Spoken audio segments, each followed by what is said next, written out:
ఈ రోజు ఈ వీడియోలో కంపానియన్ అనే సినిమా గురించి మాట్లాడుకుందాం. Sophie Thatcher, Jack wide leads గా డ్రూ హ్యాంకాక్ డైరెక్షన్ లో వచ్చిన సైన్స్ ఫిక్షన్ థ్రిల్లర్ ఇది. ఈ సినిమా స్టోరీ ఏంటి, దీని మీద నా ఒపీనియన్ ఏంటనేది ఇప్పుడు తెలుసుకుందాం పదండి. ముందుగా ఈ సినిమా స్టోరీ ఏంటంటే, ఈ కథ ఫ్యూచర్ లో జరుగుతుంది.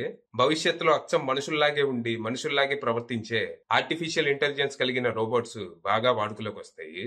మనకి ఎలాంటి అమ్మాయి కావాలో ఎలాంటి అబ్బాయి కావాలో మనమే ప్రోగ్రామ్ చేసి డిజైన్ చేసుకోవచ్చు. వీటిని కంపానియన్ రోబోట్స్ అంటారు. ఇక రీసెంట్ గా జాష్ అనే వ్యక్తి తను చెప్పిందల్లా విని తన అవసరాలన్నీ తీర్చే ఐరిస్ అనే రోబోట్ ని ఆర్డర్ చేస్తాడు.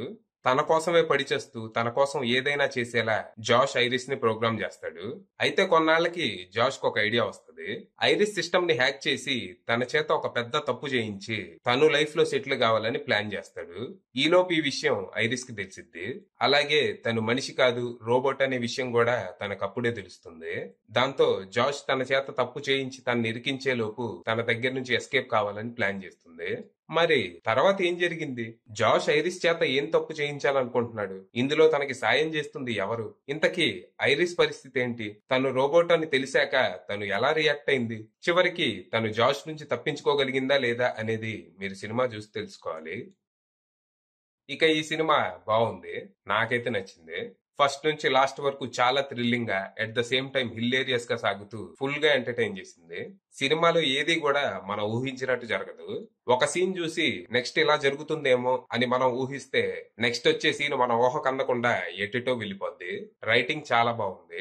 జనరల్ గా మనిషికి రోబోట్ కి గొడవ అంటే మాక్సిమం రోబోటే గెలుస్తుందని మనం ఊహిస్తాము. కానీ ఇక్కడ అలా జరగదు. ఇక్కడ ఐరిస్ కి చాలా రిస్ట్రిక్షన్స్ ఉంటాయి. తను అస్సలు అబద్ధాలు చెప్పలేదు, ఎవ్వరి మీద చేయి వేయలేదు, అటాక్ కూడా చేయలేదు. ఇలా తనకి చాలా అడ్డంకులు ఉంటాయి. కానీ మనిషికి మాత్రం ఏ అడ్డు ఉండదు. మనిషి అత్యాశ తనని ఎంతవరకు తీసుకువెళ్తది అనేది జాష్ క్యారెక్టర్ ద్వారా చూడొచ్చు. మనిషి ప్రమాదకరమా లేకపోతే మనిషి కనిపెట్టిన ఆర్టిఫిషియల్ ఇంటెలిజెన్స్ ప్రమాదకరమా అనేది ఈ సినిమాలో చర్చిస్తారు. ఓవరాల్ గా పర్ఫార్మెన్స్లు, writing, cinematography, background score, direction లాంటివి ప్లస్ పాయింట్స్ కాగా అక్కడక్కడ కొన్ని సీన్స్ లో లాజిక్ మిస్ అవటం మైనస్ గా మారింది. ఫైనల్ గా చెప్పేది ఏంటంటే, ఇది ఒక highly entertaining thriller movie. Cinema కొంచెం అటు ఇటుగా నెట్ఫ్లిక్స్ లో వచ్చే బ్లాక్ మిర్రర్ ఎపిసోడ్ లానే ఉంటది, కానీ బాగుంటది. ప్రస్తుతానికి సినిమా థియేటర్స్ లో రన్ అవుతుంది. ఇంట్రెస్ట్ ఉన్న వాళ్ళు వెళ్ళొచ్చు. అది విషయం.